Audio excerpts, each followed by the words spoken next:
Hello there, Susan speaking. I just thought I'd take a few minutes to give you some insight into what we're actually going to do at the Product to Presence event in Strandhill in Sligo. People always ring me and ask me and talk to me and email me and ask me, have they got some expertise? People don't always have the confidence in their knowledge. People don't always realise that somebody might want it somewhere else. So this is what we'll be exploring on the day, the question of expertise. But let me ask you this.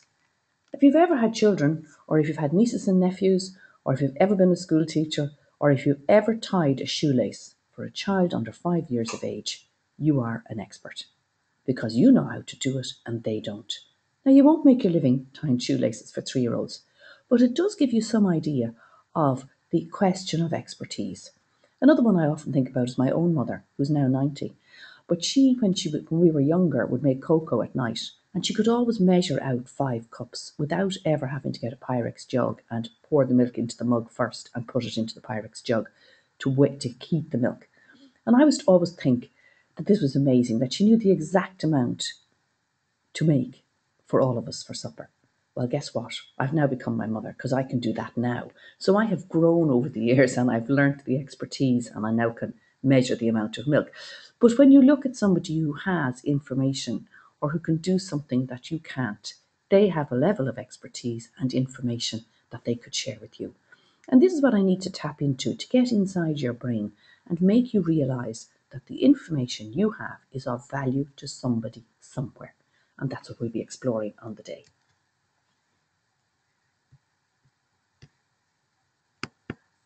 Now, we'll also be looking at niche selection. And what does niche selection mean? How to find your niche. So you might have an idea for a product, but you really don't know if there's a market for that product. You really don't know if somebody else wants it. And if nobody else wants it, there isn't a market and you won't be able to make a market. I'll give you another idea. In a former life, I was a physiotherapist and I ran a physiotherapy clinic here. So I would be good on back therapy and treatments for your spine, etc. So if I went out there and wrote a little exercise book on lower back exercises and sent it out there, it would be a huge market, but it could get lost.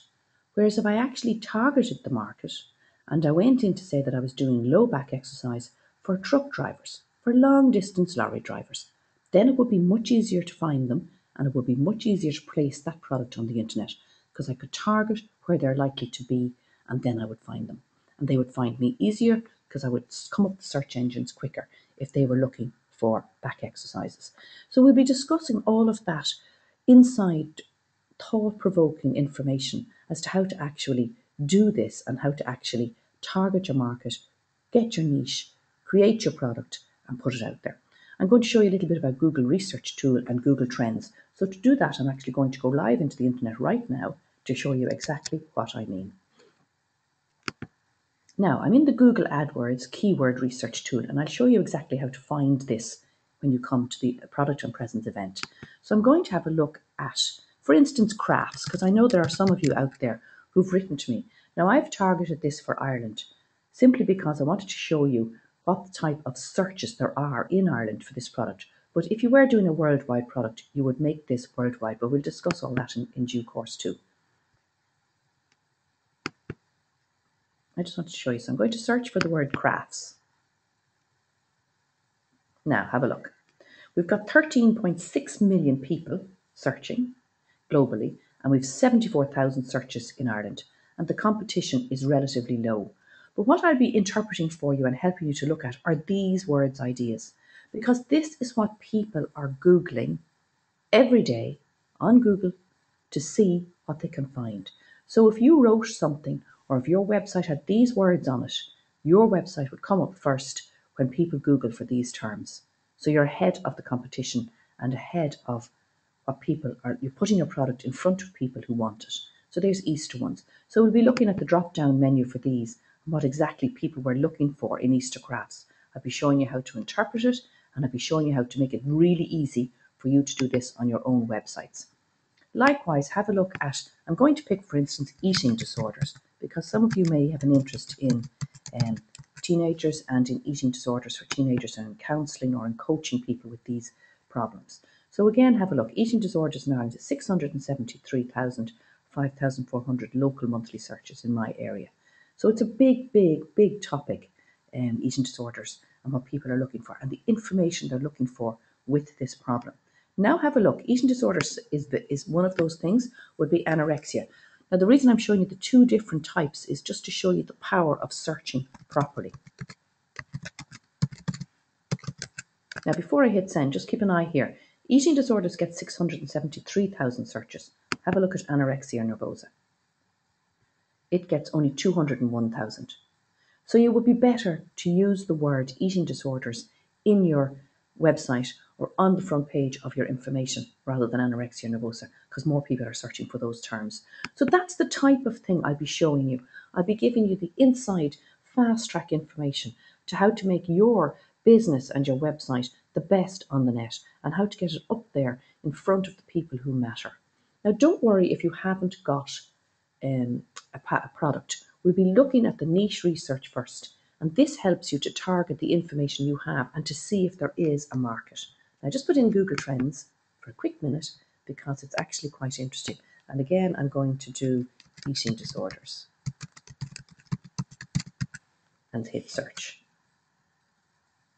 So the interest over time, the number 100 represents the peak search interest. So you can see way back in November 2005, they had a peak. And since then, this has dropped and dropped and dropped. So this isn't a really good term. It's not trending at the moment. People are not using eating disorders that much to search for on the internet. It's not a hugely interesting topic. But let's have a look at anorexia and we'll see.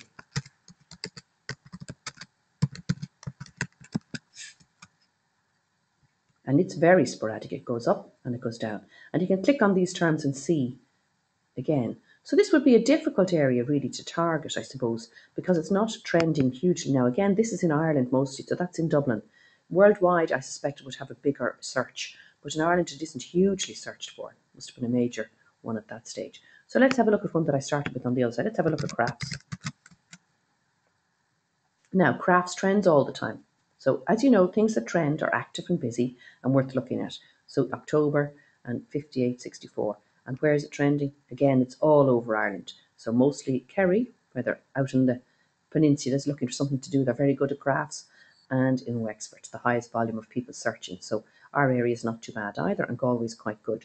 So these are the things I'll be looking at. And I'll be telling you what's worth using, the terms like arts and crafts, the words that are worth using in your scripts and in your web pages, and why you should use these target words. So that's a little insight into the Product to Presence event and to what we will be doing at the Product to Presence event in due course. Let me see now, just go back here. Yeah, so niche selection, Google research tool, Google Trends, and this is the link. You need to click on sueburke.com and you need to actually book your seat for the event. I cannot run an event if I don't know who's going to turn up.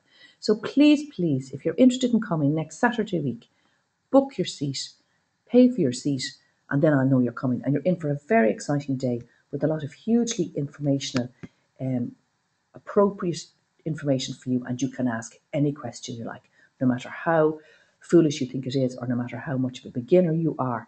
I started somewhere. I know how hard it is, and I'm able to help you get started soon. So I look forward to seeing you. Please follow through, book the link, and I'd love to see you there. Bye-bye.